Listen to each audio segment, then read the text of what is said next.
오늘 4명의 후보 동선을 제가 한번 살펴볼까요? 나경원, 원희룡, 윤상현 3명의 후보는 대구 갔고요. 사실 뭐 당원들이 가장 많기도 한 지역이니까. 출마 선언 이후에 나경원, 원희룡 두 사람은 홍준표 시장과 두 번째로 면담을 합니다.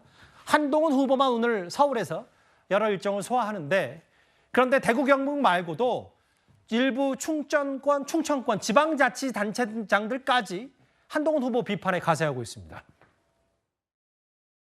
나는 사실은 뭐 누구 뭐 옳고 그리고 그다음에 후보를 뭐 이런 걸 떠나서 저 한동훈 전 그 비대위원장은 좀 이번에 저 대표로 출마 안 했으면 좋겠다 하는 그런 뭐 입장을 밝혔는데요. 하여튼 그건 소신이고 일단 당원들이 어떻게 이런 부분을 생각하고 이번 대표를 선출을 하느냐. 네네. 어이구. 형님. 참고입니다. 내가 요 말들이 많아서 그러는데 25일 날 오겠다고 하는데 내가 거절했어요. 또 27일 날 온다고 그래. 그날도 오지 마라. 만날 이유가 없지. 내를 지지하는 당원들이 전국에 상당수 있습니다. 우리 장관님도 출마해 주셔서 저는 참 고맙게 생각합니다. 감사하게 생각합니다. 원희룡 후보가 오늘 김태흠 충남지사를 만났는데 김진욱 대변인님, 지자체장들의 온도차가 있단 말이죠. 한동훈 후보를 대하는 태도가 어떻게 보셨어요? 제가 볼 때는 밖에서 볼 때는 지금 국민의힘의 광역자치단체장들의 저런 모습이 그렇게 좋게 보이진 않아요. 굉장히 좀 약간 편협해 보인달까요? 그리고 지금 윤석열 대통령의 소위 윤심이 없다고 하는데 저 광역자치단체장들의 하시는 모습을 보면 없던 윤심이 만들어지고 있는 거 아니냐, 이런 인식도 생길 수 있을 것 같아요. 특히나 대구 경북 또는 영남 지역이나 혹은 충청 지역 같은 경우에는 보수 지지층의 지지가 굉장히 높은 곳인데 저기에 광역단체장들께서 특정 후보를 배척하는 저런 모습, 한동훈 후보만 지금 안 만나고 있지 않습니까? 저런 모습들이 과연 그 지지층들에게 어떻게 표현이 될지 저는 잘 모르겠어요. 사실 그러나 저분들이 뭐 그 지역의 대표이시긴 하지만 그 지역의 국민의힘 지지자들을 대표하시는 분들은 아니기 때문에 저분들의 영향력이 어느 정도 나올지는 좀 나중에 한번 결과로서 한번 보고 싶은 이제 그런 생각이 있고요. 결국 이분들의 영향력이 아니라, 이분들의 이런 모습들이 아니라 다음 주부터 있을 후보 간 TV 토론회, 저는 여기에서 최종적인 어떤 이 승부수가 나올 수 있다. 그 모습을 보고 아마 지역에 계시는 그 지지자들께서도 그런 모습들을 보고 평가를 하지 않겠는가라는 생각이 듭니다. 허민 기자께 제가 짧게 질문 드릴게요. 뭐 윤상현 후보 같은 경우는 뭐 지금은 아닙니다만 과거에 한동훈 후보가 만약에 당대표가 되면 뭐 대통령이 탈당할 수도 있다는 취지 얘기까지 한 걸로 기억하기 때문에 지금 분위기가 어대안이 맞다면 뭔가 더 밑바닥에서는 갈라지는 파열음들이 큰 건 아닌지 어떻게 좀 파악할까요?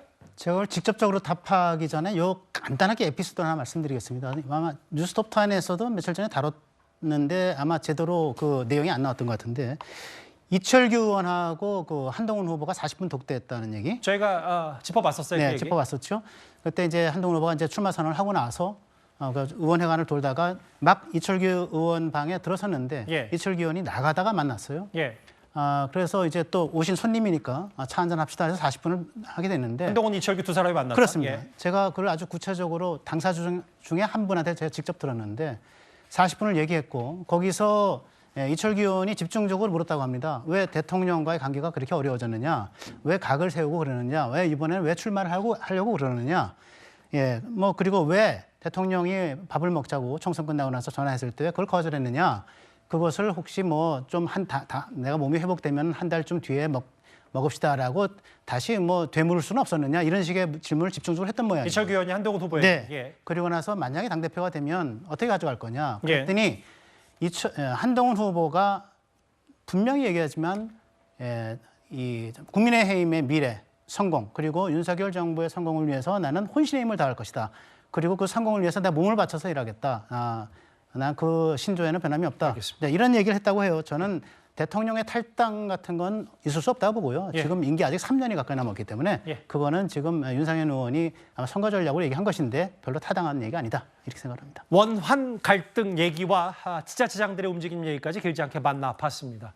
잠시만요. 아까 제가 예고했던 대로 서울중앙의료원 사고 속보 좀 더 새로운 내용과 사진이 나왔습니다. 저 장면입니다. 저 해당 택시, 흰색 택시의 뒷범퍼가 부서졌는데요.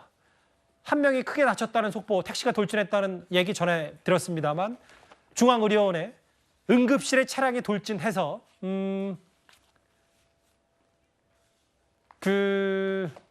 제가 다시 좀 정정을 해야 되겠네요. 사진은 저희가 한 장밖에 보여드릴 수 없고 일단 저 차량은 가해 차량이 아니라 피해 차량입니다. 중앙의료원에 차량이 돌진했고 앞서 한 명이 크게 다쳤다는 속보를 전해드렸었는데 70대 택시기사 남성은 일단 한 언론 보도에 따르면 급발진을 주장하고 있습니다. 급발진. 내 과실이 아니라 차량 오작동이라는 취지의 급발진을 얘기하고 있기 때문에 관련 속보는 아마 저희가 이어지는 뉴스에 의해서 좀 더 심도 있게 사고 원인까지 좀 짚어볼 기회가 있을 것 같습니다. 속보까지 만나봤고요.